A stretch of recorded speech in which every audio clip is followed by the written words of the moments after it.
संन्याजक हैं शिखर चंद, सरला जैन, पारस मीना, महावीर प्रमिला, अशोक नमिता, संतोष वीना, ऋषभ अनीता। पुत्र पुत्रवधू CA Abhinav, CA Priya, advocate Himanshu, advocate Neha, doctor Shubhanshu, doctor Prajvi, पुत्र पुत्री अनुराग, आर्ची, देवांशी, जयांशी, पौत्र पौत्री अरुषा, अनुष, अरहम, मायशा, व्यांश एवं जैन पौटल्या परिवार 12 राजस्थान। पुत्री दामाद अनुभा आदित्य, आशिमा लक्ष्य, अनीशा आयुष, अनुकृति राघव, सुकृति अनुभव, दोहिता अयांश अर्निक, बहन बहनोई शारदा अरविंद बिलाला, मंजू अशोक सोगानी, राजेश सुभाष सेठी, निर्मला अरुण पाटनी। संसार का प्रत्येक प्राणी अपनी आवश्यकताओं की दौड़ में निरंतर दौड़ लगा रहा है। आवश्यकताओं की फिर भी पूर्ति की जा सकती है, लेकिन अनावश्यकताओं की पूर्ति संभव नहीं। आप सभी पिछले विगत दिनों से श्रावक के 6 आवश्यकों की चर्चा सुन रहे हैं। आज भी उसी मनोभाव से भर करके आज पुनः उसी स्थान पर आए हैं कि आज हम श्रावक के 6 आवश्यकों में से अंतिम आवश्यक है, जिसे आचार्यों ने दान के रूप में का स्वीकारा। देव पूजा, गुरु उपास्ति, स्वाध्याय, संयम, तपः, दानम चेति ग्रस्ताणाम, 6 कर्माणि दिने दिने। हमारे आचार्यों ने एक एक कर्तव्यों का पालन करने के लिए हमारे लिए प्रेरणा दी है और यही कहा है ये 6 आवश्यक हर रोज करना है। जैसे प्रतिदिन हम भोजन करते हैं और जो हमें अनुकूल लगता है उसको हम बना करके सेवन भी करते हैं, ऐसे ही जीवन को निर्मल और पवित्र बनाने के लिए हमें 6 आवश्यकों का प्रतिदिन पालन करना है। आज उसी क्रम में दान के बारे में चर्चा हमें आप सबके मध्य करना है कि दान की इतनी महिमा क्यों बतलाई गई। आचार्य कहते हैं हमारे द्वारा पाप तो प्रतिपल हो रहा है, उस पाप को साफ करने के लिए हमारे पास क्या साधन है।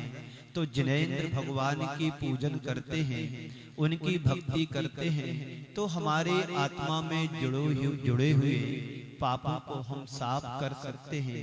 जिनेंद्र भगवान की पूजा से हमारी जीवन की शुरुआत होना चाहिए। हमारे दिन की शुरुआत जिनेंद्र भगवान के दर्शन से होना चाहिए। तो हम समझेंगे कि हमने जैन कुल में जन्म लिया है और जन्म ही नहीं लिया, जीवन जीने की शैली भी हमने प्राप्त की है प्रभु के दर्शन से। गुरु उपासना यानी गुरुओं की सेवा भक्ति करना, उनकी पूजन करना, ये भी हमारे लिए एक बहुत बड़ा अच्छा माध्यम है, क्योंकि प्रभु बोलते नहीं हैं, जिनवाणी भी नहीं बोलती है, लेकिन गुरु हमें हमारे मार्गदर्शक बनकर के हमें दिशा बोध देते हैं और हमारी गलतियों का अवगत करा करके हमें सही रास्ते पर ले जाने का प्रयास भी करते हैं। तो गुरु का उपदेश, गुरु की उपासना, गुरु की सेवा हमारे जीवन के निर्माण में बहुत बड़ी भूमिका निभाती है। उसके बाद संयम और तप, त्याग भी हमारे जीवन में शक्ति के अनुसार जुड़ना चाहिए। संयम का पालन करें, शक्ति के अनुसार त्याग करें और शक्ति के अनुसार संयम का पालन करते हुए आज उसी क्रम में अंतिम सूत्र के रूप में आपके बीच में दान की बात करना है। सबसे पहले एक बात ध्यान में रखना है, दान देने से हमारे जीवन में किस चीज की प्राप्ति होती है। तो आचार्यों ने कहा है अनुग्रहार्थम सो स्याति सर्वो दानम। आचार्य उमा स्वामी महाराज ने तत्वार सूत्र में कहा है, अनुग्रहार्थम सौ स्याति सर्वो दानम। सौ और पर के कल्याण के लिए दिया हुआ तुम्हारे द्वारा द्रव्य वो दान का माना जाता है। जो सौ का कल्याण और पर का कल्याण कैसे? सौ का कल्याण तो समझ में आता है, अपना तो कल्याण समझ में आता है कि मेरे द्वारा दिया हुआ द्रव्य दान के रूप में बदल गया, इससे मुझे पुण्य की प्राप्ति होगी, जीवन का उत्थान होगा, जीवन का कल्याण होगा और परंपरा से मुक्ति के अधिकारी भी हम बनेंगे। ये दान देने की महिमा है। जिन जिन लोगों ने दान दिया उनके जीवन का कल्याण सुनिश्चित हुआ। आप युग के आदि में याद करें, जब ऋषभ देव का जन्म नहीं हुआ था, वो पिछली पर्याय में थे, पति और पत्नी के रूप में, एक श्रेष्ठ श्रावक के रूप में थे। उन्होंने दान तीर्थ की परंपरा थी कि आहार दान दिया, चतुर्विध संघ को दान दिया और उसका पुण्य ऐसा बंधा कि साक्षात तीर्थंकर प्रकृति का बंध कर लिया। और उनकी जो श्रीमती थी, उन्होंने पति पत्नी के रूप में दान दिया था, वो राजा श्रेयांश की विभूति को प्राप्त किया। ये दान की महिमा है। दान देने से अपना कल्याण तो होगा ही होगा, पर का कल्याण कैसे होगा? पर का कल्याण इसलिए होगा कि उसके बिगड़े काम भी बनेंगे। तुम्हारा थोड़ा सा द्रव्य यदि दिया जाता है किसी निमित्त से, परोपकार के क्षेत्र में, प्रभावना के क्षेत्र में, दान के क्षेत्र में, आहार दान के क्षेत्र में, औषध दान के क्षेत्र में, अभय दान के क्षेत्र में और शास्त्र दान के क्षेत्र में, चतुर्विध संघ को दिया हुआ दान महान अतिशयकारी होता है। तो एक बने ऋषभ देव तो दूसरे बने राजा श्रेयांश। ये दान की महिमा इससे बड़ी और क्या हो सकती है? और ये भी कहा है, गृही दानेन शोभिते, ग्रस्त की शोभा दान से पैसा कमाता है। और यदि दान की परंपरा नहीं होती तो क्या करता? विषयों में खर्च करता और खर्च करके मर जाता। जिंदगी भर कमाना और एक दिन छोड़ करके चले जाना, इसमें क्या धन की सार्थकता है? बिल्कुल भी नहीं। धन की सार्थकता तभी है जब तुम उसको दान में दो। बिना दान के जीवन शुद्ध नहीं बन सकता है। तो हमारे जीवन को पवित्र बनाने वाले कारकों में से एक मौलिक कर्म है दान। ग्रस्तों के कल्याण का इसे आधार बताया गया है। दान एक ऐसा कर्म है जो हर ग्रस्त को प्रतिदिन करना चाहिए। आप बड़ी बड़ी बोलियां ले लेते हैं, मत लो, पर रोज के नियम को पालन करने के लिए अपने हाथ से गुल्लक में रोज दान करो। नियम बना लो कि आज यदि मैं 100 रुपए कमाता हूँ तो 10 रुपए पर मेरा कोई अधिकार नहीं, ये तो भगवान की गुल्लक में डालना ही डालना है। कौन सा बड़ा दान है? कौन सा बड़ा दान है? 10 रुपए नहीं कर सकते क्या? 100 रुपए नहीं डाल सकते क्या?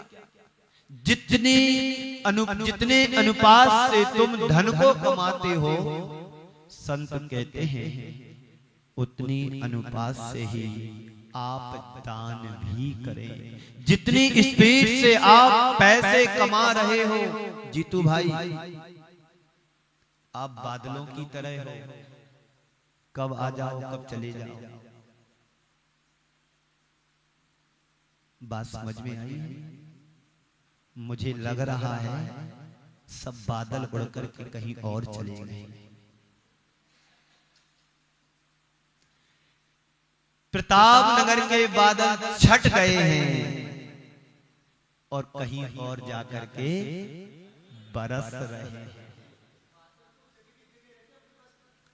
तो ग्रस्तों के कल्याण का इसे बहुत अच्छा आधार बताया है कि दान एक ऐसा कर्म है, सत्कर्म है, जो केवल धार्मिक भावना से ही नहीं, मानवीय दृष्टि से भी उपयोगी है। आप रास्ते से चलते हैं, चले जा रहे हैं, आपको ऐसे व्यक्ति भी मिलते हैं जिनके पैर नहीं हैं, हाथ नहीं है, फिर भी जीवन जी रहे हैं। ऐसा उनने कौन सा कर्म किया होगा जो उन्हें ऐसी अवस्था को प्राप्त होना पड़ा। हम बड़े भाग्यशाली हैं, पुण्यशाली हैं, सौभाग्यशाली हैं कि आज मुझे सब कुछ अनुकूल मिला और पुण्य से ये भी मिला कि दान करने के लिए कुछ ना कुछ अर्थ हमारे हाथ में है। इतना गरीब कोई नहीं है कि 2 पैसे दान ना दे सके। दान देते हैं, अपनी शक्ति के अनुसार सभी लोग दान देते हैं। आचार्यों का कहना है शक्ति को छिपाना नहीं और शक्ति का उल्लंघन भी नहीं करना है। जो तुमने मेहनत से कमाया है, पुरुषार्थ के बल पर कमाया है, उसे अच्छे कार्यों में लगाना, तभी तुम्हारी धन की सार्थकता है। और इस मानव जीवन की सार्थकता तभी बनती है जब हमारे द्वारा कमाया हुआ द्रव्य अच्छे कार्य में लग जाए। एक बात और ध्यान रखना, उसी व्यक्ति का धन अच्छे कार्यों में लगता है जिसकी कमाई भी सात्विक होती है। उसकी पाप, अन्याय, अनीति के द्वारा कमाया हुआ धन कभी भी अच्छे कार्यों में नहीं लग सकता है। एक दिन मैंने कहा था, आज भी मैं बता देता हूं, जबलपुर मध्य प्रदेश की बात है। एक रोहिणी जी थे, अभी है कि नहीं पता नहीं मेरे को, 2000 या 2003 की बात है। तिलवारा घाट जबलपुर की चातुर्मास चल रहा था और वहां पर गुरुदेव के चरणों में दर्शनार्थ पहुंचे। उनका भी मन बना कि इस दयोदय क्षेत्र के लिए हमारा भी कुछ दान लगे, हमारा भी कुछ योगदान लगे, हमारी भी कुछ भावनाएं जुड़े इस अच्छे कार्य में। तो उन्होंने गुरुदेव के चरणों में कहा कि गुरुदेव, मैं एक बहुत बड़ी राशि, उस जमाने में आज से 25 साल पहले की बात होगी, कि मैं एक बहुत बड़ी राशि दान करना चाहता हूं गौशाला में। मालूम पड़ा कि 1 करोड़ रुपए उन्होंने घोषणा करने की भावना रखी गुरुदेव के चरणों में। गुरुदेव ने मालूम कराया कि इतनी बड़ी राशि यदि ये दे रहे हैं, इनका बिजनेस क्या है, इनका आय का स्रोत क्या है। अधिकांश लोग अनाप शनाप नीति से पैसा कमाते हैं और अच्छे कार्यों में लगाने की सोचते हैं, पर उनका पुण्य नहीं होता है कि वो लग जाए। ऐसा ही उनके साथ हुआ। गुरुदेव को जब मालूम पड़ा तो गुरुदेव ने एक पल भी विचार नहीं किया। बोले, मुझे ऐसा पैसा इस क्षेत्र में नहीं लगाना जो हिंसात्मक तरीके से कमाया जाए। उनके यहाँ मक्के का दाना बनता था जो पोल्ट्री फार्म में दिया जाता है, जिससे मुर्गियों का पालन होता है और वो मुर्गियां बिकने के लिए जाती हैं और उनकी हिंसा होती है, लोग मांस खाते हैं। तो गुरुदेव ने कहा, ऐसा पैसा मुझे इस गौशाला में नहीं लगाना, और इनकार कर दिया। बंधुओं, जिसका पुण्य होता है उसका ही द्रव्य अच्छे कार्यों में लग पाता है। एक से एक बड़े दानवीर इस सृष्टि पर हुए। पैसे की कमी आज भी नहीं है।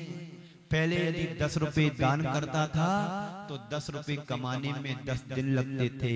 आज 1 लाख नहीं 1 करोड़ भी दान करता है तो 1 करोड़ 1 महीने में 10 करोड़ कमा लेता है। कोई कमी नहीं है। जितनी स्पीड से पैसा आगे बढ़ा है, लोगों के भाव भी उतनी स्पीड से बढ़े हैं। आज तभी तो करोड़ों करोड़ों लाखों रुपए की बोली लेकर के बड़े बड़े कलश रखते हैं।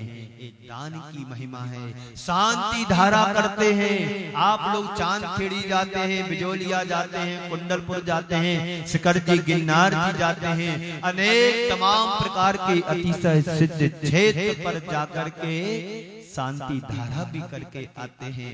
हजारों लाखों रुपए की बोली लेकर के करते हैं। क्यों? यही दान का सही निमित्त है।